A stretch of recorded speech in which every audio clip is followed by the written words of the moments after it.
আসসালামু আলাইকুম, কেমন আছেন আপনারা সবাই? আশা করি ভালো আছেন। আজকে আমি একটা কেকের রেসিপি নিয়ে আসছি। তো দেখতে থাকুন কিভাবে বানাই।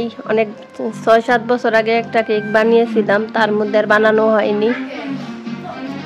তো এখন বানাবো 4টা ডিম দিয়ে 1 কাপ ময়দা দিয়ে অনেক সুন্দর পারফেক্ট একটা কেক আমি বানাইতে যাচ্ছি। আপনারা চোখ রাখুন, আমাকে ফলো করে কেকটা বানাতে পারবেন অনেক সহজে। কেকটা বানাতে একটা আটা রুটি যেভাবে মতেন গুলেন, বা একটা তালের পিঠা বানানোর জন্য যেভাবে গুলেন, তার চেয়ে পরিশ্রম কম, সুন্দর পারফেক্ট কেক হয়ে যায়। তো দেখুন কিভাবে আমি বানাইতে থাকি। 4টা ডিম নিয়ে নিলাম। 4টা ডিমকে ভালো করে কুসুমগুলো আলাদা করে ম্যারিনেট করে নিচ্ছি। তো 4টা ডিমের মধ্যে 1 কাপ ময়দা আর হইলো 1 কাপ চিনি। 1 কাপ চিনি দিচ্ছি। চিনির মধ্যে 1 কাপ চিনি দিয়ে নিলাম। তারপরে আপনার এই যে ওপেন নামিয়ে নিলাম। ওপেন উঠানো ছিল, তো নামিয়ে নিলাম ওপেনটাকে। তো ডিমের কুসুমটাকে ভালো করে দিয়ে নাড়াচাড়া দিতেছি, পারফেক্টভাবে হবে। কারণ যত নাড়াচাড়া দেওয়া যায় ততই সুন্দর হয়, পারফেক্ট হয়। তাই ইচ্ছা মতো ঘুরিয়ে নিতেছি।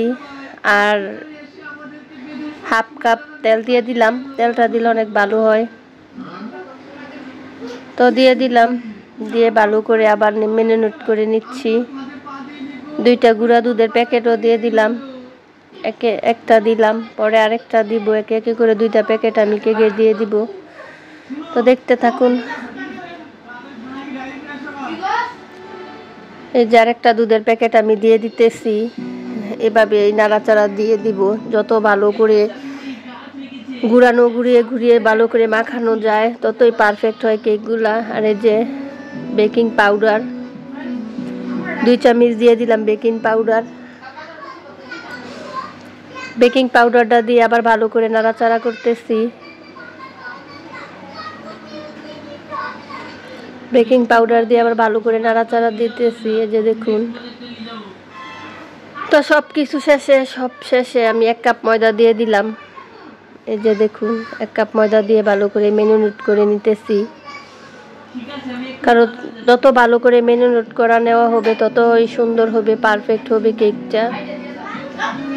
যেন কোনো কিছুই দানা দানা না থাকে।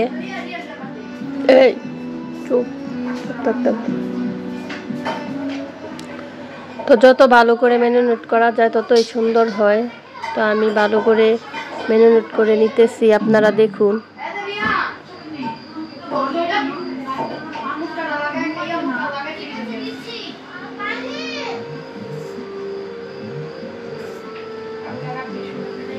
এই যে ভালো করে বাটিটা মাখিয়ে নিতেছি, যেটার মধ্যে আমি ভালো করে কেকটা ঢেলে দিব। আগে তেল মাখিয়ে নিতেছি, তার মধ্যে একটা পেপার বসিয়ে দিব। পেপারটা সাইজ মতন কেটে নিয়েছি। এখন সাইডে দাও পেপারটা বসিয়ে দিব। এই যে দেখুন, ভালো করে সাইডে দাও পেপারটা দিয়ে দিতেছি। তো এইভাবেই দেওয়া শেষ। এখন আমি কেকটা ভালো করে ঢেলে নিব। এই যে দেখুন, কেকের গুঁড়াটা আমি ভালো করে আটাটা ঢেলে নিলাম। তো ভালো করে ঢেলে দিতেছি। ঢেলে দিয়ে ভালো করে জাকিয়ে নিচ্ছি, যেন ভিতরে খোলসা না থাকে, অনেক সময় উপরে উঠে থাকে। তাই একটু ভালো করে জাকিয়ে নিতেছি। তো এখনই ওপেনের মধ্যে বসিয়ে দিব। এই যে ওপেনের মধ্যে বসিয়ে দিব। এখনই ভিতরে দিয়ে দিব। এখনই ভালো করে ভিতরে দিয়ে দিব।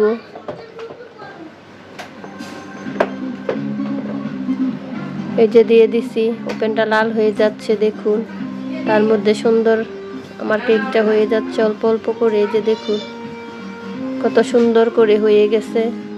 এই যে দেখুন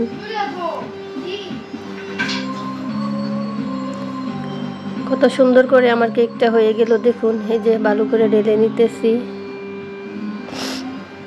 কারণ একটু লেগে থাকে, তেল দেওয়ার পরে একটু খুলতে চায় না, আঠালো হয়ে লেগে থাকে। তো একটা চেনির সাহায্যে আমি হালকা করে নিচ্ছি।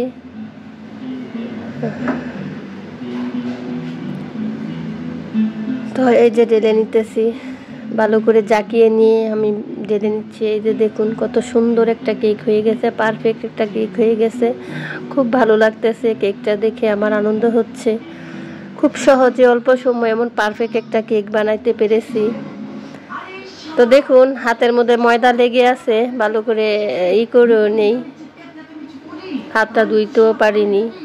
10 থেকে 15 মিনিটে আমার কেকটা সুন্দর করে হয়ে গেছে।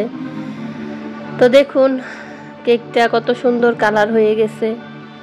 তো আপনারা এইভাবে বাসায় বানিয়ে নেবেন, আমার ভিডিওটা ফলো করে বাসায় বানিয়ে এভাবেই এমন সহজ করে বানাবেন, খুব ভালো হবে। এই যে দেখুন ঘুরিয়ে ফিরে আপনাদেরকে দেখাচ্ছি কত সফট হয়েছে আমার কেকটা। তো চাকু বিচারবো কোন সময়, আমি চেনির সাহায্যে আপনাকে ভেঙে দেখাচ্ছি।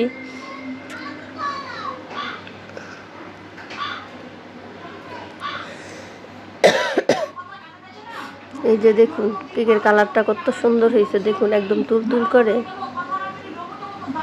দেখুন কত সুন্দর হয়েছে। তো ভালো থাকবেন। এখানে